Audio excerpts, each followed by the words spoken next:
Comment prendre des notes et rester concentré pendant une série de conférences? J'étais à un événement sur l'innovation en éducation et il y avait 10 conférences sur 2 jours. Et je vais te partager comment rester concentré en prenant des notes visuelles dans ton carnet vivant.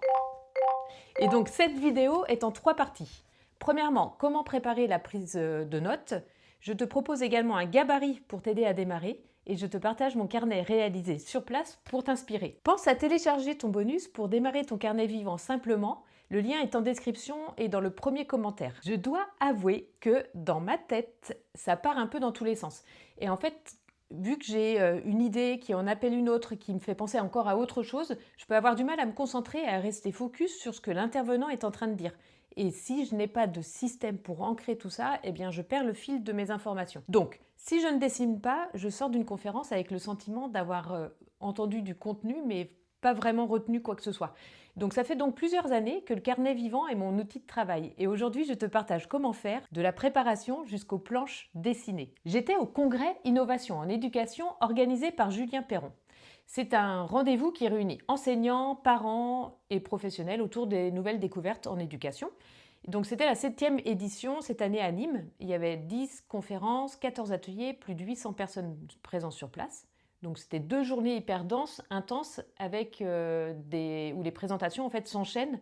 Et il est très facile en fait de pas retenir grand-chose. Donc les années précédentes, j'étais là en tant que facilitatrice graphique. Je réalisais des fresques murales de plus de 15 mètres de long en direct pour capturer toutes les conférences. Mais étant donné que maintenant il n'y a plus de facilitation graphique, j'ai utilisé mon carnet vivant pour prendre des notes pour moi. J'y suis allée avec mon amie Coralie qui organise le sommet du harcèlement scolaire et je t'invite à découvrir son travail après la vidéo. Donc une autre petite chose, j'ai fait ma prise de notes en direct. J'adore les salles avec une petite tablette pour poser le carnet, l'aquarelle, etc. Et donc cette nouvelle salle de Nîmes, c'était vraiment un régal. Et si un jour tu as l'occasion de suivre des conférences dans des salles de l'UNESCO, là c'est un vrai plan de travail et c'est trop facile de tout poser en fait sur la table et d'avancer dans la création de tes planches et de ne pas avoir de problème de place tout simplement. Comment préparer sa prise de notes? Donc avant chaque événement, je me pose différentes questions. Pourquoi est-ce que je suis là? Est-ce que c'est pro ou perso? Est-ce que je veux améliorer une compétence? Est-ce que cela a un but précis? En fait, c'est oui ou c'est non, hein. On peut y aller pour différents objectifs.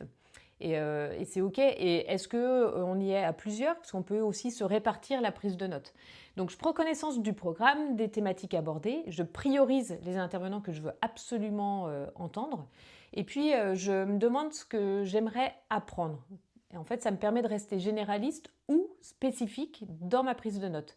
Si je suis généraliste, je note la vision globale de la conférence. Et si je veux des réponses spécifiques, je note mes questions directement sur ma planche. Et j'attends en fait d'entendre la réponse de l'intervenant. Et si jamais il n'y a pas la réponse à ma question, eh bien là aussi c'est OK, je peux après la conférence aller chercher ou aller voir l'intervenant pour lui poser des questions. Cela permet de choisir les infos importantes et donc j'arrive à prendre des notes visuelles grâce à la structure de la carte mentale que j'ai longuement apprise et qui demande en fait d'extraire les mots-clés principaux d'une phrase, ce qui permet de noter finalement pas mal d'informations mais d'être hyper focus sur la construction de la phrase que la personne va employer. Et donc je me concentre vraiment, même là si je note plus librement, je me concentre tout de même sur les mots-clés. Donc en fait, les conférences ont une durée également. Donc regarder sa montre pour savoir où on en est dans le déroulé, c'est aussi une chose importante. Et d'être vraiment attentif au vocabulaire employé. Lorsque la personne donne son plan, donc ça donne des indications, où il est important, ne pas oublier, je tiens à préciser, en effet, par ailleurs, de toute importance. En conclusion. Et donc tout ça, en fait, tout ce mot, tout ce vocabulaire va donner des indications sur l'importance du texte, enfin l'importance des informations qui vont être données après.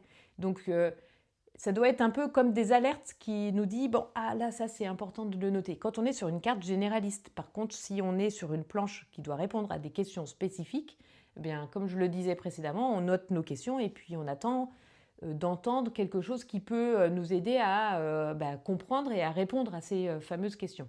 Et donc maintenant, je vais te présenter un gabarit que tu peux utiliser pour démarrer ta prise de notes visuelle Et comme ça, quand tu te retrouveras en conférence, eh bien, ça te permettra d'avoir déjà un peu une structure et de se forcer à pas faire du linéaire et à pas essayer de noter la phrase complète et l'entièreté de ce que dit l'intervenant, parce que l'intervenant va parler rapidement et nous, on est plus lent en fait à l'écriture. Et puis bon, l'intérêt, c'est quand même de pouvoir se relire. Donc, je te propose un gabarit. Là, c'est parti.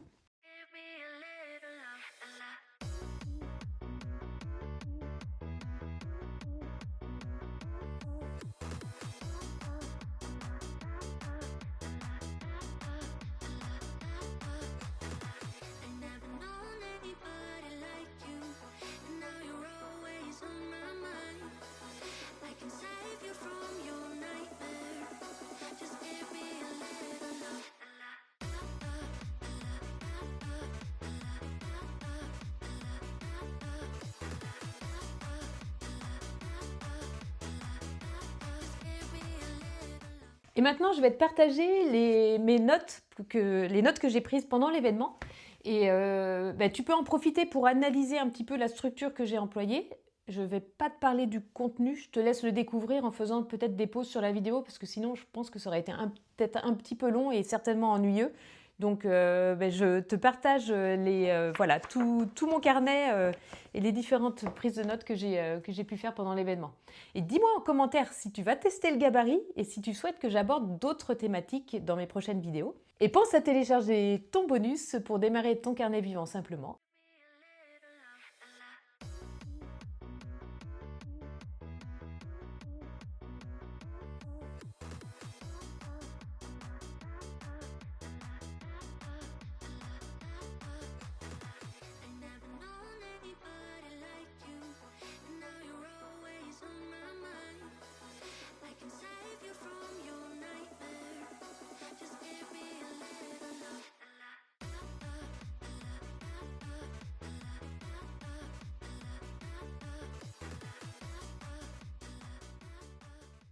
Et à très vite pour la prochaine vidéo.